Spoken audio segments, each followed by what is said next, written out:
Hi, I'm Dr. Rajdeep. I'm a dermatologist and dermatosurgeon practicing at Charma Clinic attached to Chirag Hospital in JP Nagar, second phase, Bangalore.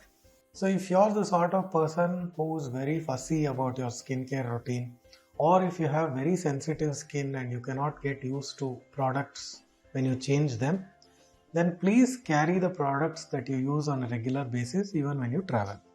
So like how you carry maybe your toothbrush and toothpaste, carry a small container with moisturizer, carry a small container with sunscreen.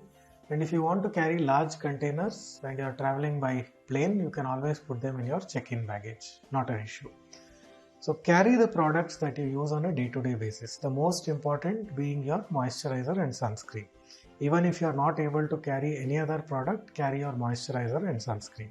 Usually when you travel, you have a lot of sun exposure, so you need to top up your sunscreen every 3 to 4 hours, especially if you are sweating and if the sunlight is too harsh, because the sunscreen can get degraded or wiped off. Another thing, if possible, you can carry your night creams. So night creams help in moisturizing and repairing the skin. So these are the products that you need to carry with you when you're traveling, and try to find a little bit of time, maybe half an hour in the morning and half an hour in the night, to take care of your skin even when you're traveling.